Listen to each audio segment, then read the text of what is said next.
It's insane to me that we just keep literally prodding. And then we go, oops. Oops. Hey, time to get out now. How are they going to get out? How is it safe to escape Oman right now? Shouldn't you have evacuated before you decided to hit the fucking the escalation trap? It's so fucking stupid.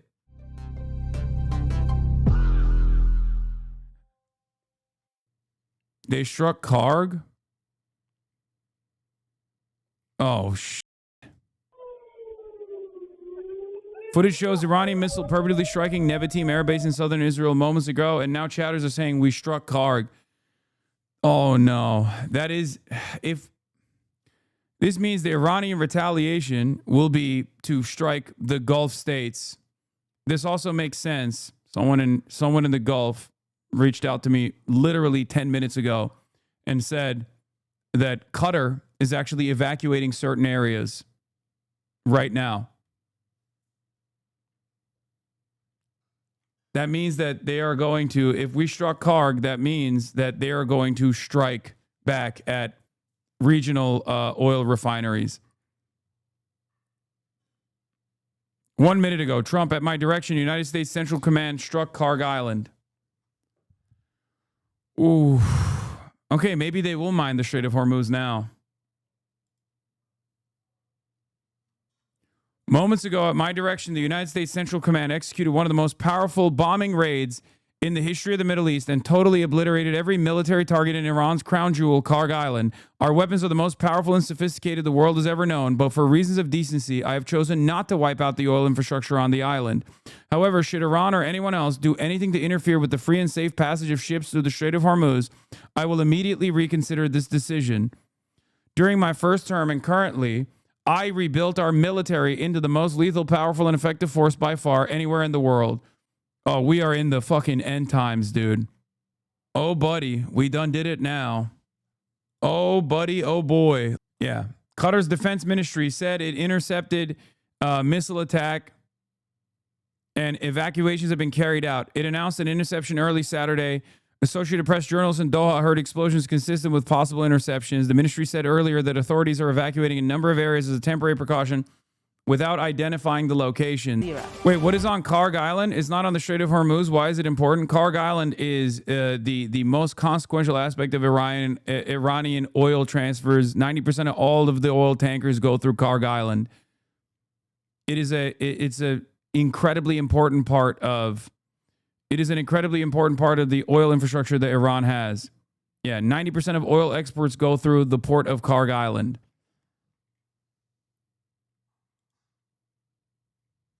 I fear that in the next few hours, Trump is going to throw good money after bad, further digging himself into a self-inflicted hole. We will likely see oil prices beyond anything we have seen. This is a fuck you to China too, by the way. It's not just a fuck you to... This is not just consequential for Iran, especially given the Iranian retaliation. So who knows what will happen. But this is, a major escalation. All three Washington, D.C. airports have been shut down. Full ground stops, flights halted. Here, this is analysis from 6 hours ago about why America wants to seize Kharg Island. Miles off the coast of Iran, called Kharg Island. What is its significance, and why are the US making plans to potentially try and seize it? Hi, my name is Mikey Kay from the BBC's Security Brief, also a former strategic military planner in the British military. So why is Kharg Island so strategically important to the US? And why are the US trying to seize it? Well, this is why. 90% of Iran's export crude oil comes through that island. 90%.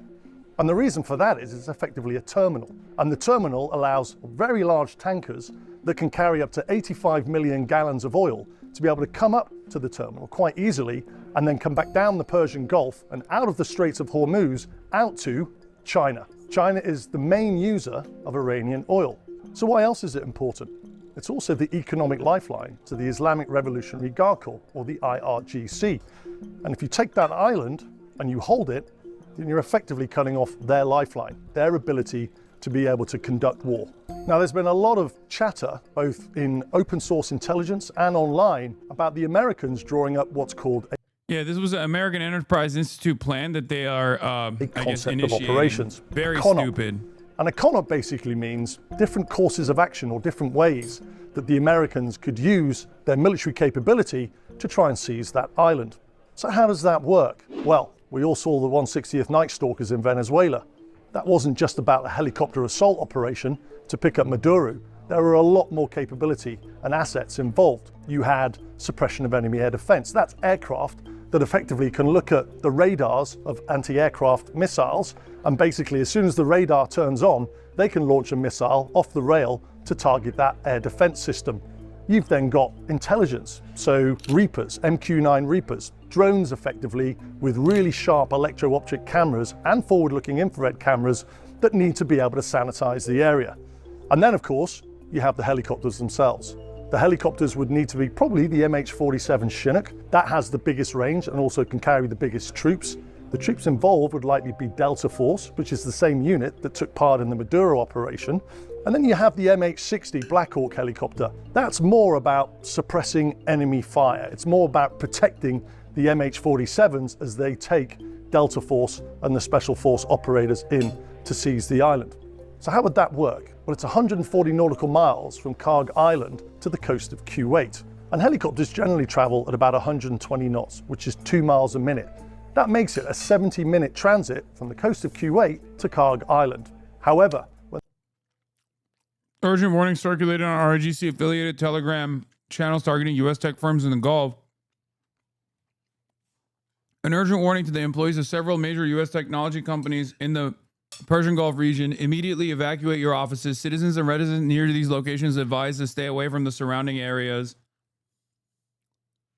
The warning names offices of major technology firms including Qualcomm, Adobe, Dell Technologies, Intel, Apple, Cisco Systems, Palo Alto Networks, Oracle, Salesforce, Amazon AWS, Microsoft, Google, Alphabet, and IBM in Dubai, Riyadh, Doha, Kuwait City, Manama, and locations in Oman. Employees are instructed to leave their workplaces immediately and avoid gathering near these sites. CNN, Iran is considering letting international oil tankers through trade. Yeah, this was earlier in the day. And then Trump's response to that was to bomb Kharg Island, which once again is a majorly consequential, incredibly important part of Iran's oil. Ask you about this strike oil production. on Kharg Island that the U.S. president announced just a few Iran's minutes going to ago, retaliate with fucking the United States Iran is going to retaliate through escalation, which means they're going to expand on the targets that they're hitting, and maybe even the Gulf refinery capabilities as well. You will see oil prices go up, and you will understand why this is the nuclear option from the American side.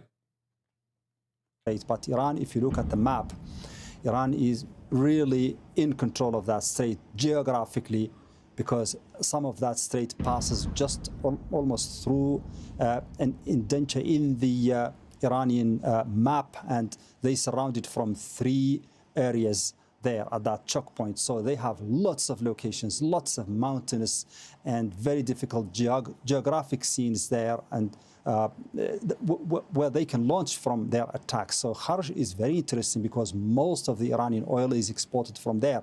But President Trump said that the attack has spared the oil facilities there. So the first stage for them is to weaken the military presence of the Iranians on Kharg Island. It's fascinating that they haven't done that from day one, because it's been almost more than 2 weeks now since the Iranians have been trying to prevent, or working very efficiently to prevent, the passage of oil from the Kharg Island. And that should have been the first target, according to military analysts, if you talk to them.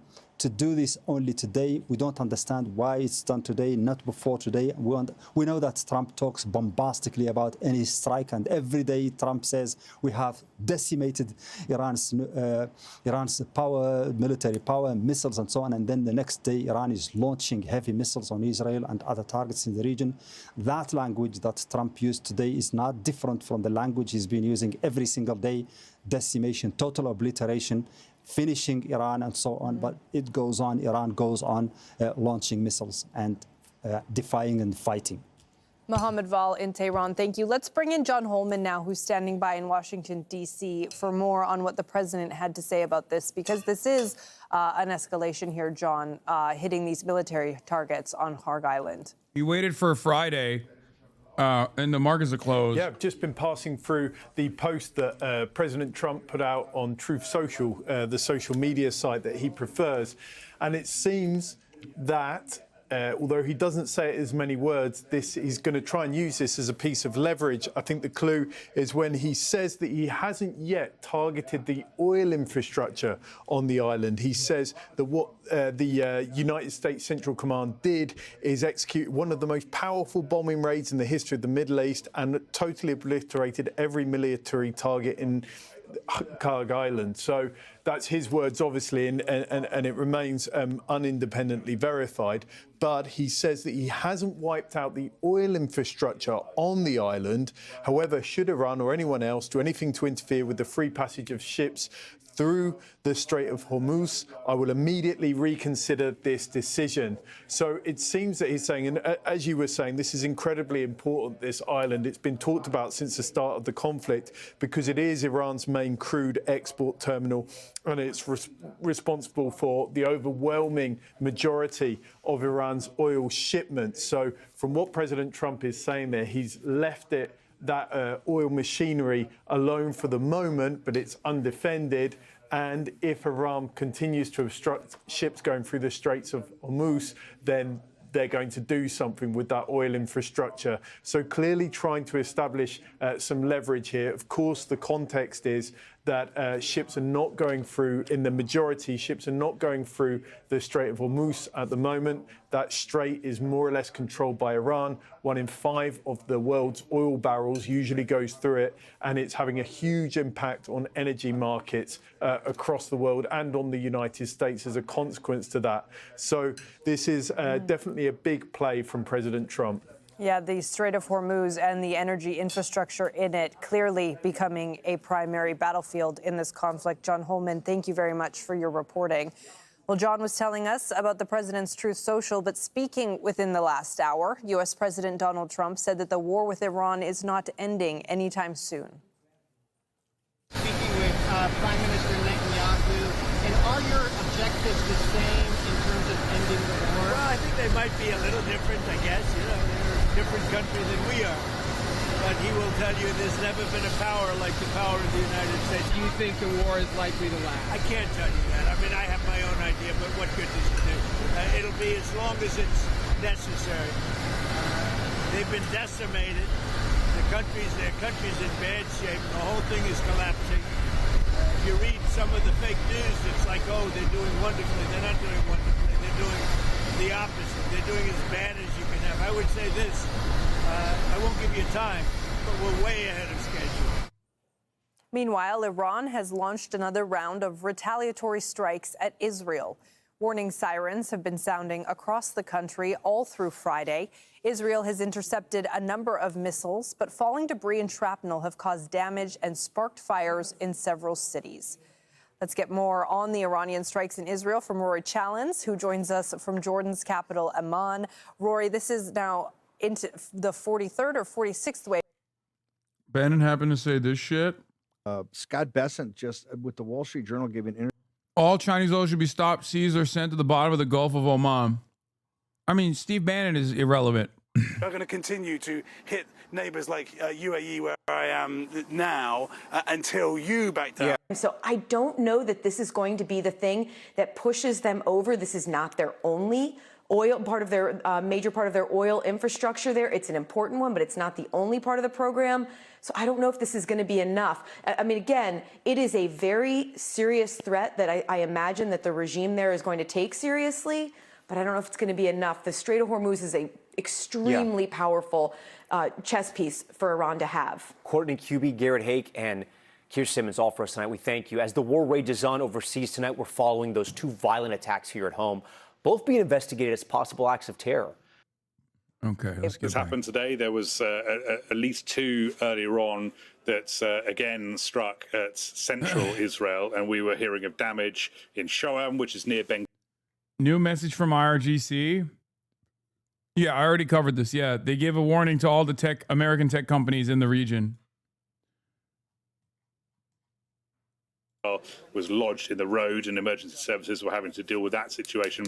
And there was also damage reported in Holon and Yehud. So, yeah, it's been a busy day in Israel for these Iranian missiles coming in, as we have seen multiple days over the last couple of weeks. Yeah, Rory, and as they deal with those incoming Iranian missiles, there is also, of course, the offensive that's happening. Is this why your replies have been immaculate since yesterday? Israel. Israeli data center got hit by Iran and not a single blue checkmark flood under any big tweet? Yeah, well, this is a two-front war for Israel at the moment. It started off just against Iran, is that of course. Real? And I haven't been looking at my replies. I don't think that's real. Into the war, rockets came across the border from Hezbollah in Lebanon. And so now Israel is looking at expanding the ground offensive that it has launched against Hezbollah in southern Lebanon. It's given evacuation warnings to anyone south of the Litani River. It's now expanded that evacuation to the next river system up from the Litani, basically pushing further and further away from the Lebanon-Israeli border. We are hearing that there are going to be new reservists called up, and that ground offensive is going to be pushed further and further into Lebanon. They're talking about into the heart of Lebanon. Now, the talk in Israel at the moment is that this is not going to be a short conflict. They're talking about how this is now going to be at least going as far as Passover next month. It could go further than that. The expectation is that the conflict with Iran might well be wrapped up sooner than the conflict against Hezbollah. Hezbollah is the time frame for that is looking pretty long term, and that of course has impacts on the home front in Israel, where these rockets are landing pretty much round the clock in these northern communities. The hope that those northern communities have in Israel is that as Hezbollah is pushed further away from the border, the rocket fire diminishes. Rory Challens live in Amman, Jordan. Thank you, Rory. Across the Gulf, several countries say they've intercepted. Bro, this is so funny. It's like when this shit happens, like people come in here and they're like, Trump bombed Kharg Island. Yeah, I know, man. I know. Were killed after shrapnel from a drone interception fell in the Suhar Governorate. Another drone attack damaged fuel tanks at the port of Salalah. Saudi Arabia's defense ministry says its forces destroyed drones heading towards the Sheba oil field. In Bahrain, civil defense teams say they brought a fire under control after an Iranian strike hit fuel storage tanks there. Malik Traina is live for us here in Doha. So, Malik, what can you tell us about these latest strikes? We're monitoring the situation as these alerts came in. Well, about an hour ago, the Ministry of Interior said that it was evacuating specific areas in Doha. Shortly after that, we got an alarm on our phone saying that there was a threat coming in, and to shelter in place, stay away from windows. The Al Jazeera Arabic camera just beside us in the sky saw the missile coming in and it being intercepted, a small explosion. It just goes to show you how this conflict is escalating. I mean, you talked about the two people that were killed in Oman, the debris that we saw from a drone in Dubai earlier today, in Bahrain. I mean, none of the Gulf countries have been spared from the retaliation attacks from Iran. But as Rory was saying, that this, Israeli officials are saying this could be a prolonged conflict. What we're hearing from President Trump saying, as long as necessary, or Iranian officials, this is what people do not want to hear in this region. People here want the situation, they want de-escalation, and they want an end to this wave of violence. They do, Malik, and it appears as though they are still trying to figure out exactly how to do that. The Emir of Qatar spoke with the Sultan of Oman earlier today, and once again, the Gulf countries are trying to put up a unified front to try to end this aggression, but it doesn't appear that they're having any luck.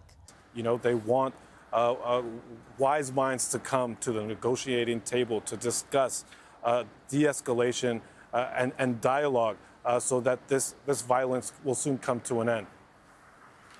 An Iranian missile strike hit Prince Sultan Air Base in Saudi Arabia, damaging 5 U.S. Air Force refueling planes on the ground. The aircraft were damaged but not destroyed, and no one was killed in the strike. This brings the total of at least 7 U.S. refueling planes lost their damage recently. Yep. I mean, they're not fully destroyed, right? So not 60 million, but at least another couple million there. Fantastic.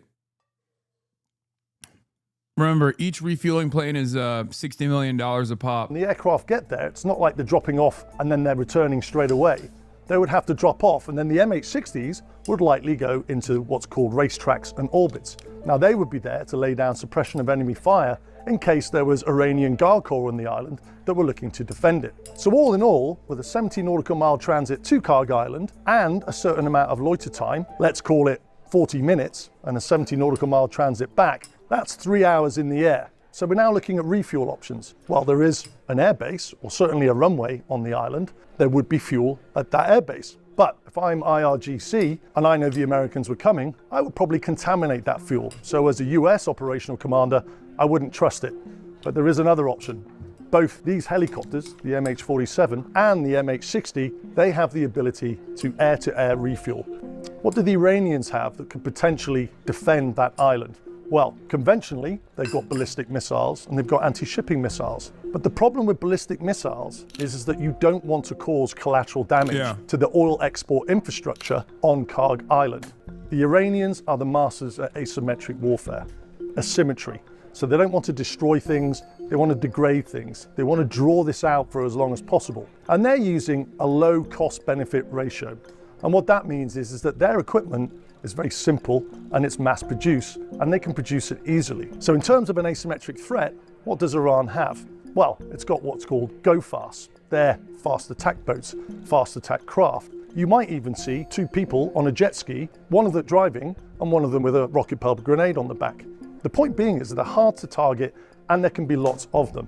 What else does it have? Well, it's got the Shahed 136 drone. That is ubiquitous. The Iranians are thought to have over 50,000 of these Shahed 136s.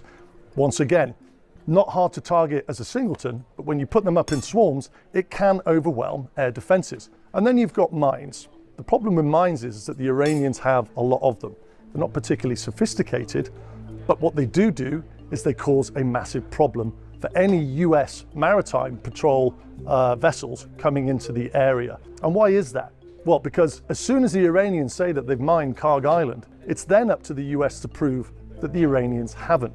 And that takes a lot of time, manpower, and resource. The other thing as well is you've got tidal currents inside the Persian Gulf. So even if the US could clear a certain area of the ocean through mine clearance using mine hunters, the currents will then bring other mines back into that area. So there is actually no way on the map of being able to discern and protect a certain area where US vessels can go through. So does this idea of the US assaulting and seizing Kharg Island bring in other players? Now, we already know that China are providing large cargo aircraft that have been coming into Iran post Operation Midnight Hammer in June 2025. What they've been bringing into Iran, we don't know. But there are ideas that it could be bringing in ballistic missile capability, surface-to-air missile capability, anti-shipping capability, and also radar systems that aren't as vulnerable to those suppression of enemy air defense aircraft than we think. So they're certainly supporting Iran right now. We know that the US is trying to degrade and destroy Iran's ability to make military capability, its defense industrial base. So if it can seize Kharg Island, does it have the capability to defend it without damaging the infrastructure? And if it does, what is that going to do to global oil prices? And what's the potential for other actors, such as China, to get involved? These brainstorms are getting funnier every day. Well, I'm gonna be honest with you. So let's talk about the escalation trap. So Robert Pape is the guy, right? Robert Pape is that dude. He is the guy who, if I'm not mistaken, coined it. And he had an interview with, I think, Breaking Points as well. Trump is trapped in an escalation nightmare. This is from a day ago with 800,000 views. Let's take a look. Pape. He is a professor of political science at the University of Chicago, but he is also the author of The Escalation Trap, which is a Substack where there will be a link down in the description. All of you should go and subscribe right now. Thank you very much for joining us, sir. We appreciate it. Thank you for having me. Absolutely. So, sir, you are an expert, particularly in air power and in what you call the escalation trap. You studied, I think, every U.S. bombing campaign going back all the way to World War II, and you've talked World War I. World War I. My book, Bombing to Win, goes back to World War I. I've spent years teaching for the U.S. Air Force, conventional targeting strategy in particular. I have spent 20 years modeling the bombing of Iran. So this video was not great. Wait, why?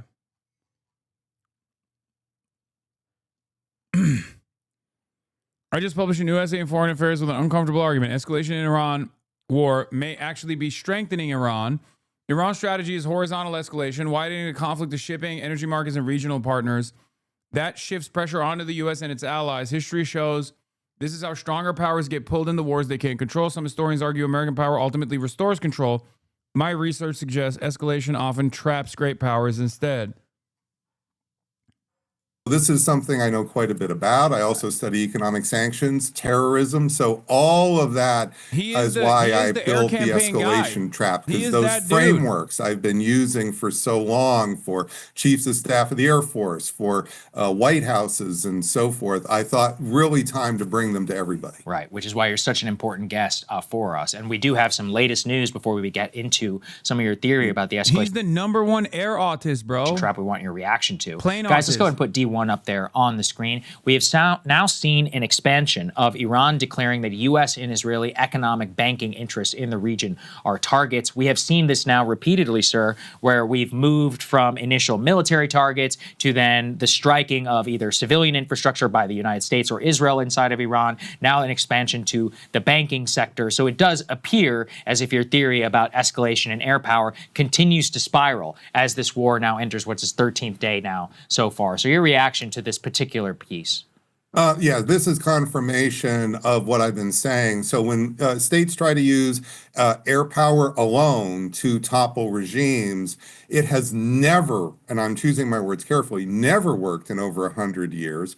And we've tried. Okay, but like, even though two University of Chicago professors, both Mersheimer and Robert Pape, and numerous other analysts have said that, and numerous historians have said that air dominance alone and air warfare alone has never actually successfully yielded regime change.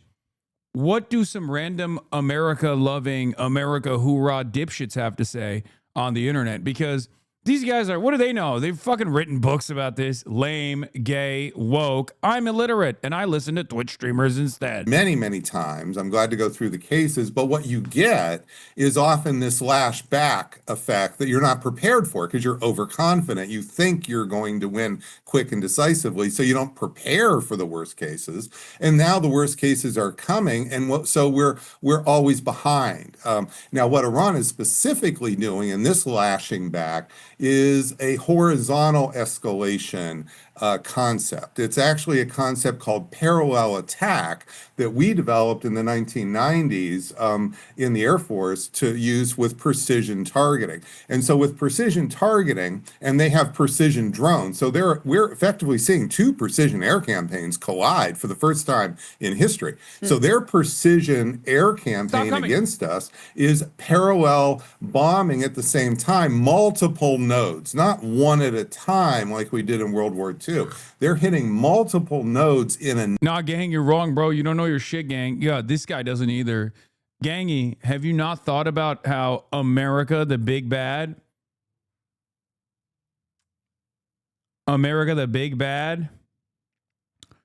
is actually, they have a contingency. They plan it out. What, you think America didn't plan this out? It takes time, gang. Network. They're treating their enemy as a system like we taught in the 90s to treat others as a system. You see, this is what their intel has been scooping up. They've been learning from us and studying how to do this.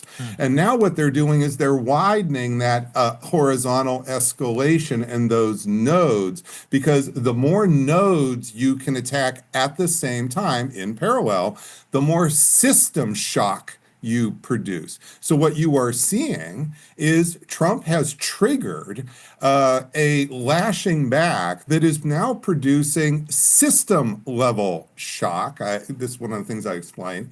And that system level shock is not just in Iran. It's not even just in the region. It's now going global.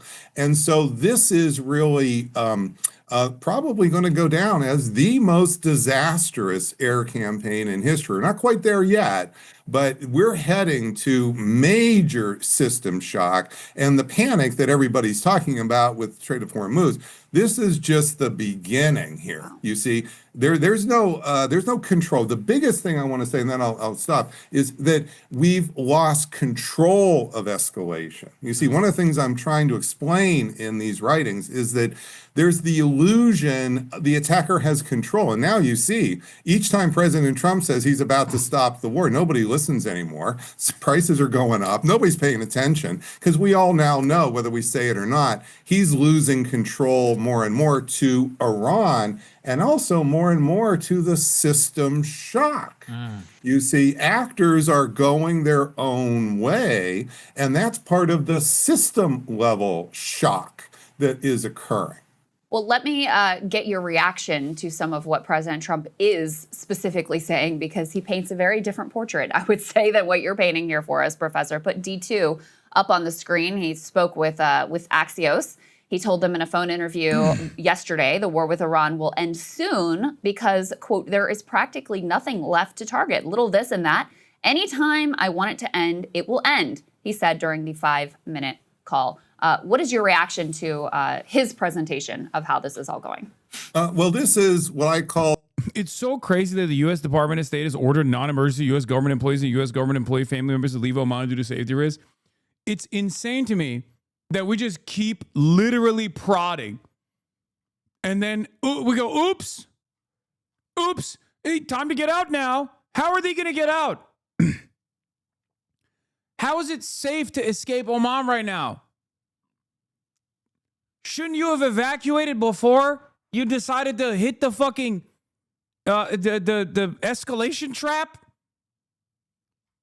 It's so fucking stupid. We've done it. We've done it over and over again for the past 13 fucking days. Every goddamn day, there's a new thing. Every day. It's crazy. Oh, how could they have done this? How could they have closed the Strait of Hormuz? It's like, yeah, well, that's the one thing that they can do. Of course they're going to do it.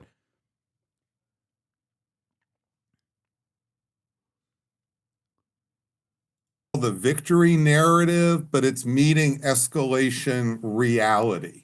And the reality is that he's one actor in the system now, but Iran is another actor who's actually driving the escalation pretty strongly. So if he's want to shut this war down, he's got to shut down the attacks on Iran. Well, he's already tried to break Iran. That's not working. So what's he going to give Iran to get them to stop? You see, he had a deal on the table the Friday before he started the bombing. He can't, I'd be very surprised and go back to that deal now. And then on top of that, imagine he could even get the Iranians to come back to a third round of negotiators. Keeping in mind, we've killed the previous negotiators twice now. But keep in mind, let's say he pulls that out of how's he going to get Israel to stop killing the leaders the next time? You see, so is he going to slap sanctions on Israel and say, you kill more Iranian leaders? So he's got, and these are just, and I haven't even talked about the Gulf states and others and Russia. Oh my goodness gracious. So as this has become a system level problem, those actors multiply who have control, and increasingly more control than the United States. So just imagine, I just named Iran, Israel, and Russia, that he has to get to call this thing off. How's he going to do that exactly? What's the plan here? Any idea what might be Iran's step on the escalation ladder? I mean, they've already said it. They're going to expand their targets to like American tech companies, and they're going to start bombing like office buildings of American tech companies. I'm actually surprised that they're not retaliating by hitting refineries at all. I guess they still want to be they still want to be a regional actor at the end of the day. but who knows?